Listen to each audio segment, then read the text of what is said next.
አሰሪዎቼ ልጁን እንዳገባው ይፈልጋሉ እና ይፈቀዳሉ። ዳቦቻችሁ እንደዚህ የሚሏችሁ ከሆነ በጣም መጠርጠር ያለባችሁ መጥፎ ከባድ ነገር አለ ማለት ነው።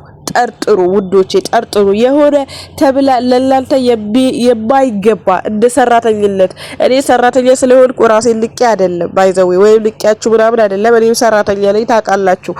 ግን በዳቦች አሁን ለምሳሌ ልጄ አግቢ ብላ ስትለኝ በጣም ብዙ ላስባቸው በርካታ ነገሮች አሉ።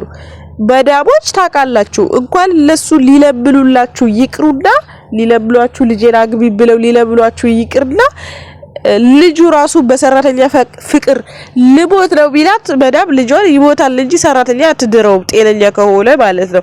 እና አሁን እቺ ልጅ ምንድን ነው ያለችው? መዳም ልጄን አግቢ እያለች ትጨቀጭቀኝ አለች እና እንዴት ነው ሀሳብ አስተያየታችሁ ስጡኝ ብላለች ማለት ነው።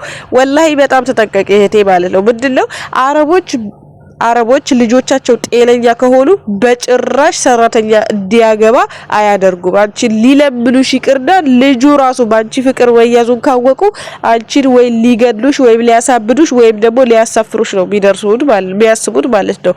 ስለዚህ ተጠንቀቁ። በርካታ አረብ ሀገራት ላይ ባይዘዌ በርካታ የኢትዮጵያ ምስኪን እህቶች ምንም የማያውቁ ኢትዮጵያ ላይ ታውቃላችሁ አረብ ሀገር በጣም ገዳይ እንደሆኑ እንደምትገደሉ ከፎቅ እንደምትፈጠፈጡ ምናምን እንሰማ ነበረ ድሮ ማለት ነው። እንደዛ ያደርጋሉ ምናምን የሚባለው ነገር ስላለ አንዳንድ ትናንሽ እህቶቻችን ሲመጡ ማለት ነው ይፈራሉ።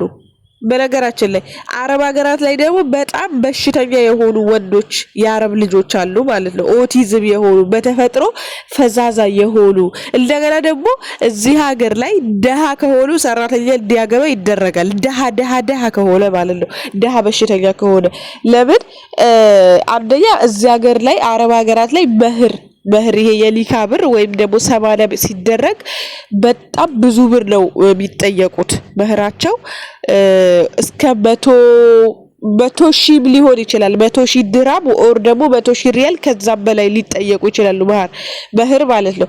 ስፔሻሊ ደግሞ እናንተ ገንዘቡ ላይ ብቻ ሳይሆን ፎከስ ማድረግ ያለባችሁ መዳም ለምን ልጇ እንዳገባ ጠየቀችኝ፣ ልጇ ምን ያህል ጤነኛ ነው። አንዳንድ ሄዶች አላችሁ ባይዘዌ ከኢትዮጵያ ችግርና ከኢትዮጵያ ድህነት ለማምለጥ የአረብ ሽማግሌ ስር የምትወሸቁ ለገንዘብ ብላችሁ ማለት ነው። ወረቢ ነው ብላችሁ ድህነት ይሻላል። ድህነት የአረብ ሽማግሌ ከማገላበጥ ወይም ደግሞ የአረብ በሽተኛ ልጅ መዳም አግቢው ብላኝ እኔ አደላቃ ከምታኖረኝ ድህነት ይሻለኛል። በቃ እንደዚሁ ሰርቼ ተጠግሬ እንደገረጣው በሞት ይሻለኛል ማለት ነው። ወላሂ እውነቴን ነው። እና እንዳታምሏቸው ልጄ አግቢ ምናምን ሲሏችሁ ከዛ ቤት የምትወጡበትን ነገር ማበጃጀት፣ የምትበሉት ምግብ ደግሞ ፎከስ አርጋችሁ በጠበቅ። ምክንያቱም ለምሳሌ አፍዘውሽ እዛ ቤት ውስጥ አፍዘውሽ በምግብሽ ላይ አንቺ አላገባም ስትይ እርግጠኛ ነኝ ወላሂ ሰራተኛ አግቢ ብትልሽ በጣም ወደሽ አይደለም ወደሽ ሳይሆን ልጇ በሽተኛ ሆኖባታል። ልጇ በሽተኛ ሆኖባታል ወይም ደግሞ እልም ያለች መላጢ ደሃ ናት። የሰራተኛ የምትከፍለው ወይም ደግሞ ልጇ ሲያገባ የምትከፍለው የመህር ብር የላትም። ለዛ ነው ብላችሁ ማስቡ። ልጇ ኦቲዝም በሽተኛ ከሆነ ከአንቺ ጋር እንደምንም እንዲተኛ ይደረጋል። አንቺ ትወልጃለሽ። ስትወልጂ ከወለድሽ በኋላ ልጅሽ ትነጠቂያለሽ፣ ያሳፍሩሻል። ምክንያቱም ጤነኛ ልጅ መሆኑ ካወቁ በኋላ ነው እንደዛ ቢያደርጉት ማለት ነው። ገባችሁ አይደለ?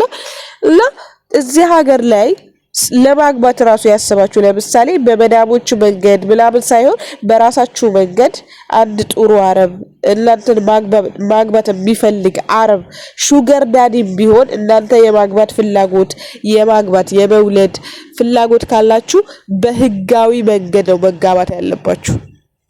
ዝም ብላችሁ ይሄ ህገወጥ የሆናችሁ ምናምን ስፔሻሊ ህገወጦች ከአረብ ጋር ባትለካኩ በጣም መልካም ነው ብዬ አስባለሁ። ምክንያቱም በጨረሻችሁ ጸጸትና ሀዘን ነው የሚሆነው። ህገወጦች ማለት ነው። ህጋዊ ሆናችሁ ማግባት ከፈለጋችሁ በህጋዊ መንገድ በሸሪያው ሄዳችሁ በሳውዲ ወር ደግሞ በዱባይ ህገ መንግስት መሰረት ከተጋባችሁ ነገ ልጅ ብትወልዱ ልጃችሁ አትነጠቁም። ልጃችሁ በነፃነት ይዛችሁ መሳፈር መዝናናት ትችላላችሁ። ግን በህጋዊ መንገድ ካልተጋባችሁ ነገ 3-4 ልጅ ብትወልጂ ልጆች ትነጠቂያለሽ፣ ወደድሽም ጠላሽም ማለት ነው። ስፔሻሊ ህገወጦች እዚህ ላይ በጣም አስቡበት ማለት ነው። ወላሂ በጣም በርካታ እህቶች የኢትዮጵያን ድህነት ለመሸሽ አረብ ሹገር ላይ ተለጥፈው የአረብ ልጆች ጠብሰው አግብተው ማለት ነው ዛሬ ላይ ዋጋ እየከፈሉ ነው። 3-4 ወልዳለች፣ ህግ አያውቃትም። ከለ ልጆቿ ከለ ራሷ ህግ አያውቃትም። ልጆቿን ይዛ የት መንቀሳቀስ የማይችሉበት አጋጣሚ በርካቶች አሉ ማለት ነው። በርካቶች ደግሞ ልጅ ከወለዱ በኋላ በሞትሽ ወይም በህይወትሽ በሞት ምርጫ ወይም ልጆችሽን ትመርጫለሽ ወይም የራስሽ ህይወት ማጥፋት እንዲጠፋ ትመርጫለሽ ተብላ መቼስ የልጆቿ ማለት መቼስ የራሷ ህይወት ሎራ አልድላት ለልጇ ሎራ ያ ልጇ በደስታ መኖሩን እየተማረ መሆኑን አረጋግጣ እየሰማች ብትኖር ይቀላታል እንጂ በሰው ሀገር ላይ በምድረ በዳ በባዳ ሀገር ላይ ልጆቿን ጥላ አትሰደድም። ተመልሳ ኢትዮጵያ አትገባም መቼስ። ወላሂ በጣም ከባድ ነው። ባይዘውና ጥንቃቄ አድርጉ። ለምታደርጉት ነገር ሁሉ ሪስክ ውሰዱ። ይሄ በየቦታ መሸጎር ምናምን ከሆነ እቅዳችሁ ተጠንቀቁ። ወላሂ ቢጠቃቀም ነገር ኮልዶም ሊሆን ይችላል፣ የተለያዩ ነገሮች ሊሆን ይችላል። የወሊድ መቆጣጠሪያ ተጠቃቀሙ ማለት ነው። እዚህ ሀገር እንኳን ልጅ ይቅርና ማለት ነው እኔ ሻንጣዬ እንደ ልጅ ነው የምቆጥረው። ወላሂ አልወድም። በቃ ልብስ መግዛት ሻንጣ መሰብሰብ አልወድም። ለምሳሌ የሆነ ቦታ ላይ እኔ ስራ ባጣ ሻንጣ ካለኝ እዛው ቦታ ላይ ነው የምቆየው። ለምን ሻንጣ አለኝ። እንዴት ብዬ ነው ሻንጣ ተሸክሜ ብዞረው በየከተማው? ግን ትንሽዬ ሻንጣ ከሆነ ያለኝ ያቺን ሻንጣ አንጠልጥዬ ሻርጃ ስራ ባጣ ዱባይ ስራ ባጣ አቡዳቢ ባጣ አልኤድ ባጣ ፉጄራ በቃ የፈለኩበት ገደልም ቢሆን ገብቼ ስራዬን እሰራለሁ ማለት ነው። ገባችሁ? እንኳን ልጅ ወልዳችሁ ይቅርና እዚህ ሀገር ላይ ትልቅ ሻንጣ ራሱ ካላችሁ እንደ ልጅ ነው የምትቆጥሩት። ስለዚህ ለምታደርጉት ነገር ሁሉ ጥንቃቄ አድርጉ። ላይክ እና ሼር ሰብስክራይብ ማድረግ እንዳትረሱ። በጣም ወዳችኋለሁ። ባይ። በቀጣይ በአሪፍ ቪዲዮ እንገናኛለን። መልካም ቀን ይሁንላችሁ። ተጠንቀቁ እላችኋለሁ። እሺ። በነገራችን ላይ ይሄ ቪዲዮ የራሱ ቲክታክ ላይ ቆራርጣችሁ ብትወስዱልኝ ደስ ይለኛል ማለት ነው።